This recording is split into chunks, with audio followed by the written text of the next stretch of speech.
غبن کس کو کہا جاتا ہے؟ غبن، آپ کہیں مثال کے طور پر کہیں نوکری کر رہے تھے، خوب سروس فنڈ آپ کا ملا ہوا تھا، 10 لاکھ سروس فنڈ مل گیا آپ کو، اور ماشاءاللہ ریٹائر بھی بڑے خوش، بھائی 10 لاکھ ہے الحمدللہ، ہم بوڑھے اور بوڑھی کا گزارا ہو جائے گا۔ بینک میں جمع کیے تھے، ATM سے جا کر کے برابر نکال کے لاتے تھے، پھر ایک پہنچ گئے ہمارے بھائی، انہوں نے کہا صاحب مہینے میں کتنا خرچ، مہینے میں 10,000 نکال لیتے ہیں بڈھے بڈھے کے لیے، سال بھر میں کتنا ہو گیا، کتنا بڑھ گیا سال، 1,20، پھر 10 لاکھ کتنے سال آپ کا چلے گا، 10 سال کے چلے 9 سال چلے گا، 9 سال کے بعد کیا کریں گے؟ اب کیوں آیا آپ چکر میں آ گئے؟ پھر انہوں نے اگر بتائی میں فلاں بزنس شروع کر رہا ہوں، آپ اس میں ڈال دیں، آپ نے کہا کتنا دو گے؟ انہوں نے کہا اتنا منافع آئے گا، انہوں نے 5 ماہ منافع ملتا رہا، پورا 10 لاکھ ڈال دیے، اور 6 مہینے کے بعد کاروبار دھست ہو گیا یا فرار کر گئے، ماں سب ڈوب گیا، اس کو کہا جاتا ہے غبن ہو گیا، مغبون ہو گیا۔ یعنی جس سرمایے پر آپ نے اپنی زندگی کا سارا دار و مدار بنا رکھا تھا وہ ڈوب جائے، اس کو کہا جاتا ہے غبن۔ اب آپ کتنے پریشان ہوں گے، اپنا سر پیٹیں گے، ارے بڑھاپے کا سہارا تھا، زندگی بھر کا سرمایہ آپ نے لٹا دیا۔ اللہ کے رسول صلی اللہ علیہ وسلم نے امام تیمی جو سب سے پہلے سارے ہیں مشکات کے مصابیح السنہ کی حدیث کے، بڑی پیاری بات کہتے ہیں، لوگوں ذرا دیکھو ہوش میں آ جاؤ، انسان کو اللہ کے دنیا میں فرماتی ہے نعمتانی، 2 بڑی عظیم ترین نعمتیں ہیں اور بڑی کام کی ہیں، لیکن مقبول فیہا کثیر من الناس، لیکن اکثر لوگ ان دونوں نعمتوں کی کیا ہو جاتا ہے، غبن کے شکار ہو جاتے ہیں، یعنی ضائع ہو جاتی ہے، ان سے فائدہ نہ اٹھا سکے۔ کیا ہے؟ اللہ اکبر، اللہ تعالیٰ نے زندگی آپ کو دی ہے، زندگی دی، اب حدیث کا مطلب سمجھیں، اللہ نے آپ کو زندگی دی، کیوں زندگی دیا؟ الذی خلق الموت والحیات لیبلوکم ایکم احسن عملا، اللہ تعالیٰ نے فرمایا ہم نے تمہیں زندگی دیا، اس کے بعد موت دیں گے، ہم نے زندگی اس لیے دیا لیبلوکم ایکم احسن عملا، تاکہ ذرا دیکھیں تمہیں کون نیک عمل کرتا ہے۔ یہ دنیا دار العمل ہے اور آخرت دار الجزا ہے، جنت اور جنت حاصل کرنے کا سارا دار و مدار کس سے؟ زندگی پر ہے۔ اگلی زندگی جو مرنے کے بعد ملنے والی ہے، اس کی کامیابی کا سارا دار و مدار جو سرمایہ آپ کے پاس ہے، آپ کی 60-70 سالہ زندگی ہے، اگر اس زندگی کو آپ نے صحیح استعمال کیا تو واقعی آپ منافع میں رہے اور واقعی آپ کی آنے والی زندگی بن گئی۔ اگر یہ زندگی آپ نے کھیل میں، کود میں، لغو رعب میں، لایانی میں اور فضول چیزوں میں آپ نے اپنی یہ زندگی ختم کر دیا تو مرنے کے بعد کیا ہوا؟ الہاکم التکاثر، الہاکم التکاثر حتی زرتم المقابر۔ اللہ اکبر، نبی علیہ السلام کی حدیث ہمیں یاد آئی، امام طبرانی وغیرہ نے نقل کیا، اور علامہ البانی رحمۃ صحیح الترغیب و ترہیب کے اندر اس مفہوم کی بہت ساری احادیث ملتی ہیں، اور صحیحہ میں بھی نقل کیا۔ اللہ اسی ایک حدیث کو سمجھ لیں تو سمجھ میں آ جائے کہ جو انسان عمل میں کوتاہی کر رہا ہے، عملی کوتاہی، عمل میں لاپرواہی کر رہا ہے، کتنا بڑا اپنا سرمایہ اس کا ہی کر رہا ہے۔ اللہ کے رسول نے ارشاد فرمایا کہ لوگوں، آدمی اور اس کے عمل اور اس کی زندگی کی مثال کیا ہے؟ صحابہ نے کہا اللہ و رسولہ اعلم، صحابہ کو معلوم بھی رہتا تھا، کہتے تھے اللہ و رسولہ اعلم، ممکن ہے کہ اللہ رسول کوئی ایسی چیز بتا دے جو ہم کو پہلے سے معلوم نہ ہو. یہ علم کا شوق تھا اس لیے صحابہ کو معلوم بھی رہتا تو اللہ و رسول عالم کہہ لیتے تھے. آپ نے فرمایا ایک آدمی کے 3 دوست تھے, صرف 3 دوست تھے اس کے, چوتھا دوست اس نے دنیا میں بنایا, صرف 3 دوست تھے. جب مرنے لگا تو اس نے ایک دوست کو بنایا, پہلا دوست. کہا صاحب ہماری اور آپ کی بڑی دوستی تھی, زندگی میں کبھی بگاڑ نہیں پیدا ہوا, ہماری بات کی لڑائی نہیں ہوئی, آج میں بہت پریشانی میں ہوں, مرد موت میں کرا اللہ سبحانہ فرما تو مر رہا ہے, میں آج بڑی پریشانی میں ہوں, ذرا بتائیں آپ کتنا ہماری ہیلپ کر سکتے ہیں, کتنی مدد کریں گے, آپ ذرا بتائیں. اللہ رسول نے فرمایا, وہ دوست کہتا بالکل پرواہ نہ کرو, بالکل مرو, تمہارے کفن کا انتظام میں کروں گا, اس کی پرواہ نہ کرو. کوئی زکات خیرات کا کفن نہیں, چندہ نہیں وصولیں گے, تمہارے کفن کا انتظام. اللہ رسول نے فرمایا مرنے والے بیوقوف, ہمیں اس سے بڑی مدد کی ضرورت ہے. دوستی زندگی میں دوستی کا انجام یہ نکلا صرف کفن دینا مجھے, یہ تو فری فنڈ کے بھی کفن مل جاتا ہے, کوئی مسلمان بغیر کفن کا نہیں کفن آیا. وہاں کہا تھا چند دوسرے دوست کو بتایا, اگر 3 دوست تھے, ایک تو بڑا نمک حرام نہیں کرتا, آپ ذرا بتائیں کہاں تک میری مدد کر سکتے ہیں, میں بڑی مشکلات میں ہوں. اللہ رسول فرمایا بالکل پرواہ نہ کرو, میں تمہارے اس نمک حرام غدار دوست کی طرح نہیں, میں وفادار دوست ہوں. کیا کرو گے, بس مرنے کی دیری ہے, انشاءاللہ میں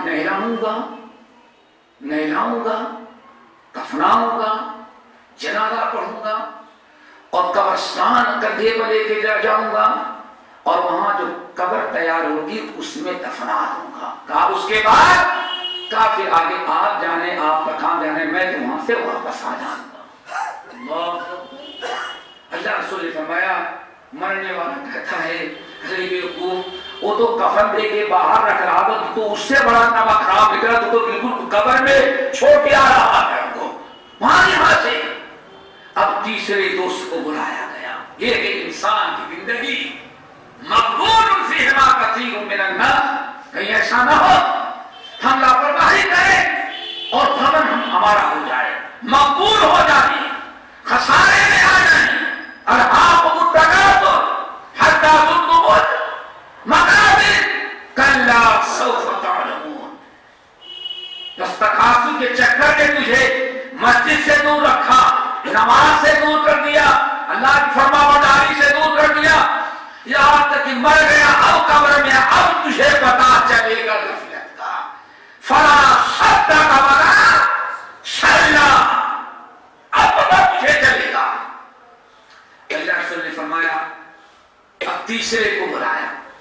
بھائی 3 دوست تھے, 2 تو بالکل بے وفا نکلے, ایک صرف کفن دینے کے لیے تیار, دوسرا قبرستان تک پہنچانے کا, اور ہمیں اس کے آگے کی بھی ضرورت ہے. اب تم آخری ہو, ذرا بتاؤ تم کتنا ہمارا ساتھ دے سکتے ہو, کہاں تک کام آؤ گے.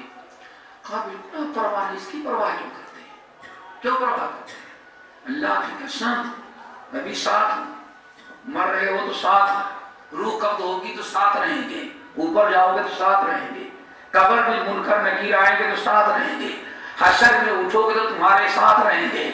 اللہ اکبر, یہاں تک کہ حشر میں جب تک جنت تک نہ پہنچا دوں تمہارا ساتھ نہیں چھوڑوں گا. پھر اللہ سے نے تفصیل بیان کیا. پہلا دوست جس نے صرف کفن دینے کا وعدہ کیا, زندگی بھر کا کمایا ہوا مال تھا, مرنے والا اس سے راضی تھی. نمبر 2 وہ دوست جو قبرستان تک پہنچانے والا تھا, آنے فرمایا یہ اس کی اولاد, اس کی بیٹی ہے, اور آج کے بیٹے بھی نہیں کام آتے, بیٹے بھی کام نہیں آتے, اللہ رکھنے والا خوش نصیب ہوگا کہ بیٹے کام آئے. نمبر 3 وہ دوست جو موت سے لے کر کے حشر تک ہے, آپ نے بیان فرمایا وہ اس کے نیک اعمال ہیں. صدیق حسن خان بھوپالی رحمت اللہ علیہ، اللہ ہماری اس بزرگ اہل حدیث عالم کی خبر کو نوروں سے بھرے ماشاء اللہ، جس کی وجہ سے پوری دنیا کے اندر علم حدیث عام ہو گیا، اور شاید ہی کوئی اسلامی فن ہوگا جس پر کتاب نہ لکھی ہو۔ اور میں نے ابھی بامبے میں کانفرنس میں بتایا، واللہ حیرت ہوتی سی، اشہد ان لا الہ الا اللہ و اشہد ان 1000 صفحہ لکھا ہے اس پر، کتنا؟ اشہد ان لا الہ الا اللہ و اشہد ان محمد، اشہد ان لا الہ پر توحید اور اشہد ان محمد رسول اللہ پر رسالت اور اس کا مقام مرتبہ اتباع رسول۔ حیرت ہوتی ہے، لوگ کہتے ہیں یہ لوگ چھوٹے چھوٹے مسائل ہیں، 1000 صفحہ، کتنا؟ 1000 صفحہ لکھا ہے صرف عقیدے پر، یہ ایک کتاب، اس کے علاوہ کتابیں ہے ہی نہیں۔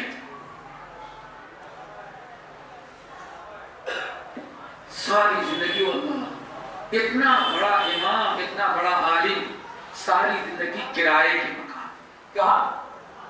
کرائے کے مکان مسیحے کی کتابیں چھپانا، یہ کرنا، غریب کی خدمت کرنا، علماء کی خدمت کرنا، یہاں سے لے کر کے مصر تک پریس قائم کر کے حدیثی اور تفسیر کی کتابیں چھپانا۔ کل ایک صاحب کہنے لگے، آپ لوگ سنا ہے کل ابھی رتنا گیری میں آپ لوگ بلوغ المرام پڑھاتے ہیں؟ میں نے کہا پوری دنیا میں ہم ہی لوگ پڑھاتے ہیں اور کوئی دوسرا پڑھاتا ہی نہیں بلوغ المرام، نہ ہم بھی پڑھائے گا، نہ شافعی پڑھائے گا، نہ مالکی پڑھائے گا، نہ بلکہ ہم ہی لوگ پڑھاتے ہیں۔ تو نہیں، وہ تو شافعی مسلک کی ہے۔ تو میں نے کہا کیا ہے؟ ہم میں اور آپ کی یہی فرق ہے، ہم دیکھتے ہیں حق کہاں ہے، نہیں دیکھتے کہ کس کا ہے، یہ تو آپ لوگ دیکھتے ہیں، سمجھ گئے نا؟ اور بلوغ المرام کے بارے میں کہنا، بلوغ المرام ابن حجر شافعی نے لکھا ہے، لیکن اس کی شرح جو ہے اہل حدیث نے لکھا ہے۔ سب سے پہلی شرح البدر التمام مغربی اہل حدیث عالم تھے، پھر اس کا خلاصہ سبل السلام علامہ سمعانی اہل حدیث تھے، پھر اس کے بعد مشک الخطاب فتح الانام نواب صدیق حسن خان بھوپالی نے لکھی۔ میں نے کہا اہل حدیثوں نے شرح لکھی، ترجمہ کیا، عربی اردو فارسی 3 زبانوں میں شرح لکھی۔ اللہ اکبر! یہ ہمارا بزرگ اللہ نواب صدیق حسن خان ایسے مکان لیے تھے کرائے کا، اور کھڑکی کھلتی تھی تو سامنے قبرستان تھا۔ ان کے پاس 2 صحباب آئے اور کہنے لگے کہ حضرت آپ نے بیٹوں کی شادیاں کر دیا، بیٹیوں کی شادیاں کر دیا، بہت سارے کام ذمہ داری تو ختم کر لی، ابھی اپنے لیے مکان کیوں نہیں بنا لیتے؟ ایک مکان بنانے کب تک کرائے پر ہے؟ اللہ، اس کو کہا جاتا ہے زہد۔ اٹھایا، ادھر آ کر کھڑکی کھولی، قبرستان کے دیکھا، وہ دیکھو نا قبرستان کیا، کہا مومن کا اگر وہ گھر آباد ہو جائے تو سمجھو کہ سب کامیاب ہو گیا۔ حضرت ابو ہریرہ رضی اللہ تعالیٰ عنہ، سوچو ذرا سا، حضرت ابو ہریرہ رضی اللہ تعالیٰ عنہ اتنے جلیل القدر صحابی، صحیح مسلم اٹھاؤ اللہ رسول کی دعائیں ان کے ساتھ، لیکن اللہ جب موت کا وقت آیا، مر رہے ہیں، چارپائی سے لگی ہوئی تھی، اچانک لوگ ادھر کنارے کنارے زیارت کرنے والے شاگرد عظیم والے پڑے، اچانک موڑ لیا دیوار کی طرف۔ لوگوں نے سمجھا شاید کروڑ بدلے ہوں گے، کروڑ پر لیٹی کی تکلیف، لیکن نہیں، کروٹ دوبارہ بدلتے بس دیوار کی طرف اٹھ کے ہوئی۔ تھوڑی دیر رونے کی آواز ہے، سسکیاں بدلی ہوئی، لوگوں نے کھینچ کھانچ کر کے لٹایا تو ساتھی مانگی، کہا حضرت آپ کیوں روتے ہیں؟ آپ کو کس چیز دقت نہیں، کیوں روتے ہیں؟ یہ آپ کی اندر بیوہ اور عورت بیٹھی بھی، اگر وہ بیوہ ہو گئی تو ہم لوگ جیسے اپنی بیویوں کا خیال رکھتے ہیں، آپ کی بیوہ کا اس سے زیادہ خیال رکھتے ہیں۔ آپ کیوں ٹینشن لیتے ہیں؟ اللہ کی قسم یہ آپ کے بچے بچیاں ہیں، اگر آپ انتقال بھی کر گئے تو ان کو ہم اپنے بیوی اپنے بچے بچیوں کی طرح ان کی دیکھ بھال کریں گے۔ اگر آپ کو اس مکان کی فکر رہتی ہے کہ یہ مکان بھی جب اجڑ گیا خراب ہو گیا تو بنائے گا تو آپ اس کو فکر نہ کریں، اس مکان کی ہم لوگ ریپیئرنگ کریں گے، درست کریں گے۔ کہا اللہ کی قسم، رونے لگے، آنسو بہ رہے ہیں، کہتے ہیں لوگوں اللہ کی قسم مجھے یہ کرنے کی کہ ہماری بیوہ ہو جائے کون سہارا؟ اللہ مالک ہے. ہمیں یہ مجھے اس پر رونا نہیں آ رہا ہے کہ یہ میرے بچے یتیم ہو جائیں گے، ان کو کون پوچھے گا؟ اللہ رب العالمین یتیموں کو دیکھ لیتا ہے. مجھے یہ ڈر نہیں ہے کہ یہ مکان ویران ہو جائے گا، آباد کرنے والے اتنے بچے بچیاں ہیں. اللہ کی قسم رونا اس بات پر ہے کہ زاد قلیل سفر طویل، زاد قلیل و سفر طویل. جس سفر پر مجھے لے جایا جا رہا ہے معلوم پڑا ہے آخری منزل ہے ہماری، اب موت کا آخر کا سفر شروع ہو رہا ہے. زاد قلیل، ابو ہریرہ کے پاس توسہ بہت تھوڑا ہے لیکن سفر بہت لمبا ہے. اور عمل ان کو بڑا دیکھے. امام محمد بن حنبل رحمۃ اللہ علیہ اپنی مشہور کتاب الزہد الکبیر کے اندر نقل کرتے ہیں، اللہ اکبر، ان کے عمل کا معاملہ کہتے ہیں خود تھے، بیوی اور ان کا خادم، 3 ممبر تھے گھر میں. جس گھر میں رہتے تھے 3 ممبر، ابو ہریرہ، ان کی بیوی اور ان کا گناہ. ابھی ہمارے نبی صلی اللہ علیہ وسلم بتا رہے تھے سکینہ، سکون. انسان عبادت کرتا ہے، قرآن کی تلاوت کرتا ہے تو اللہ تعالیٰ کی طرف سے کیا نازل ہوتا ہے؟ سکینہ. اللہ اکبر. حضرت ابو ہریرہ رضی اللہ تعالیٰ عنہ رات کے 3 حصے بنا دیتے. کتنے حصے؟ 3. بیوی کو کہتے تم اس وقت سے تہجد شروع کرو ان حصے تک، پھر تم لیٹ کے آرام کرنا. غلام کو کہیں گے اتنے بجے سے لے کر کے اتنے بجے تک تم، اور غلام جب پڑھ کے فارغ ہو جائے گا پھر وہ سوئے گا تو میں اٹھ کر کے تہجد کی نماز پڑھوں. لوگوں نے کہا کیوں؟ کہا میں چاہتا ہوں کہ رات کا کوئی ایسا حصہ نہ ہو جس میں کوئی ہمارے گھر میں تہجد کی نماز پڑھتا ہوا رب کو نظر نہ آئے. رات بھر ہمارے گھر پر رحمتیں نازل ہوں، برکتیں اللہ تعالیٰ کی، سکینہ کا نزول ہو، قرآن کی تلاوت ہو رہی ہو، قیام و رکوع سجود کے ساتھ تہجد کی نماز پڑھی جا رہی ہو. میری بھائیو، ہم میں سے ہر انسان ذرا سوچے کہیں ایسا تو نہیں کہ ہم دمن کے شکار ہو جائیں. حدیث آپ کو سنا رہا تھا صحیح بخاری اور مسلم کی، نعمتان مغبون فیہما کثیر من الناس. اے وہ 2 عظیم ترین نعمتیں ہیں لیکن اکثر لوگ ان دونوں نعمتوں میں خبر کے شکار مغبون ہو جاتے ہیں. وہ کون ہے؟ نمبر 1 الصحت والفراغ. پہلی نعمت صحت ہے. دوستو سمجھتے ہیں کہ پتہ نہیں کتنی عبادتوں کا اور نیکیوں کا دار و مدار کس پر ہے؟ صحت پر. جہاں تک صحت ملی ہے دونوں ٹانگیں کام دے رہی ہیں، ہاتھ پیر دے رہے ہیں، آنکھیں کام دے رہی ہیں، کام دے رہا ہے. جتنا آپ ان سے فائدہ اٹھا سکتے ہیں. کہیں ایسا نہ ہو یہ ہماری صحت اور تندرستی جو اللہ نے عظیم ترین نعمت دی ہے آخرت کی تیاری کے لیے، نیک اعمال کرنے کے لیے، کہیں ایسا نہ ہو سونے میں، لپڑائی میں، کھیل کود میں، کاروبار میں، دنیاوی مشغولیات میں گزر جائے. اور یہ بھی یاد رکھنا قیامت کے دن اللہ رسول محمد سنن ترمذی کے حدیث عبداللہ بن عباس اور عبداللہ بن مسعود کی موقوفاً روایت، ثم لتسألن یومئذ عن النعیم.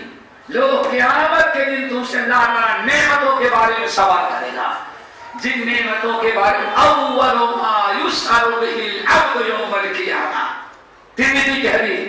آج سب سے پہلے قیامت کے دن حشر کے میدان میں اللہ تعالیٰ ایک انسان سے جس نعمت کے مطابق سوال کرے، پہلی نعمت جس کے مطابق سوال کرے گا صحت ہوگی کہ یہ میں نے تم کو صحت دیا تھا، صحت سے تم نے کتنا فائدہ اٹھایا.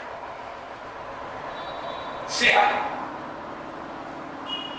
ابھی آپ اپنے صحت سے جتنی نیکی کرنا چاہیں کر سکتے ہیں، حج کر سکتے ہیں، عمرہ کر سکتے ہیں، تہجد کی نماز پڑھ سکتے ہیں. دیکھتے نہیں آج ہماری مسجدوں میں الحمدللہ یہ بنارس وغیرہ تو بڑی غنیمت